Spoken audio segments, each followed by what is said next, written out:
Hi, this is Jeff with American Trigger Sports Network. We're here today in beautiful San Jose, California. We got a little street fair going on and a talent show.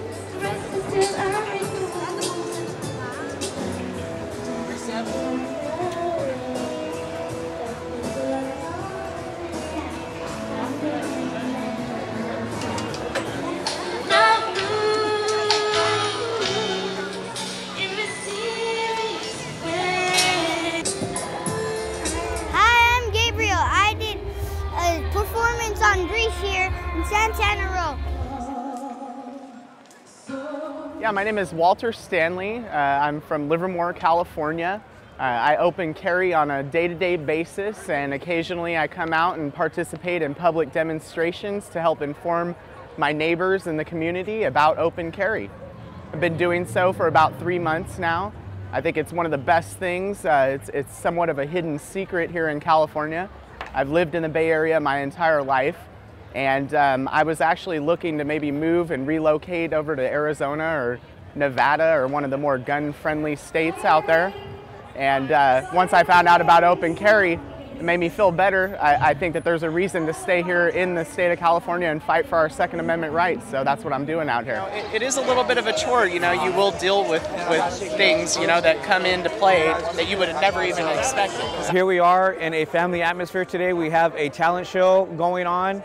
We have peace officers here, we have children, we have families. We also have some gentlemen here carrying weapons. So unloaded open carry in California is what's legal. Loaded carry in California is not legal. So I carry an unloaded magazine in my gun, and then I have loaded magazines on my waist. It takes me about 2 seconds to drop the empty clip and load in the loaded clip. So I carry daily because I have 3 children and myself that I think are worth protecting. I also come out to help educate and encourage women to come out and open carry. We had an event a couple weeks ago where we had several women come out, some new first-time carriers, and I'm hoping to see a lot more women today. So when we come out as a group, we see more people stop and ask us questions, why we're carrying. I've had very little negative response from the public.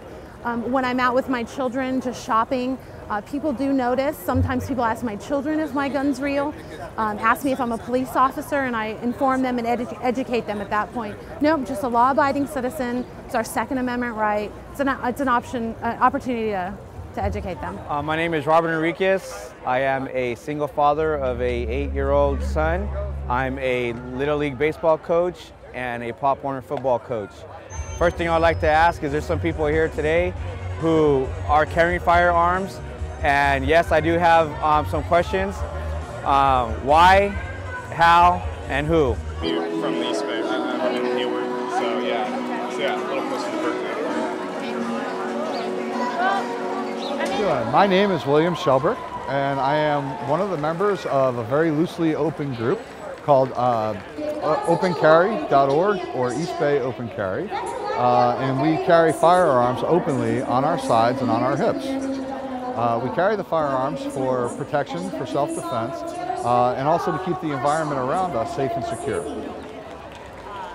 One of the questions that's often asked of me is, well, why do you carry a firearm? My response usually to that question is, well, why don't you? The firearm keeps me safe, and it also keeps you safe. How come you're not carrying a firearm to keep yourself safe and to keep those around you safe? Usually people look at me and they just kind of nod their head and walk away. They're not quite sure what to make of that.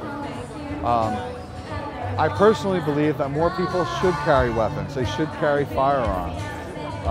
By carrying a firearm, you are deterring crime.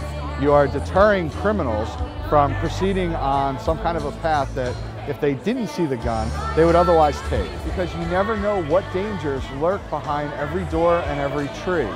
Now granted, that is an old, outdated belief, but at the same time, it still holds true today.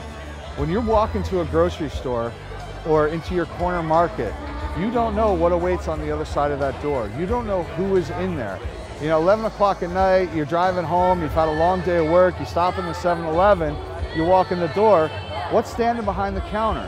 Is it the clerk, or is it a guy who was trying to rob the store and you happen to walk in at the wrong time? Most of the times when people are involved in these situations and there is violent crime associated with firearms, it's spur of the moment. It's someone walked in, wrong time, wrong place. So to help prevent that, if you arm yourself, now you're stepping into an unknown, unquantified condition, but stepping in with more control and able to better deal with any situation that's presented before you. If it's a positive situation, great. You walk in, you get your milk, you go home. If it's a negative situation, you can defend yourself and the others around you. Well, you know, the first thing that anybody who's considering open carry should do is hop on the internet, research CaliforniaOpenCarry.org. There's a wealth of information on that website for you to research. That's where I started. I heard about open carry on the news, on the local news, and it motivated me to get in there and start reading penal codes and whatnot. It can be somewhat tedious, but you know, if you're willing to exercise your right to keep and bear arms, you need to realize that with any right comes responsibility, and that's what we're all about. Get out there, research it on the web, come out to an open carry demonstration. We're more than willing to talk to you guys and let you know about it, because that's what we're going to do, is spread the word in the community. A law-abiding community that is armed is a polite society, and we support that 100%. Come on out and join us anytime. Thanks a lot, ATSN.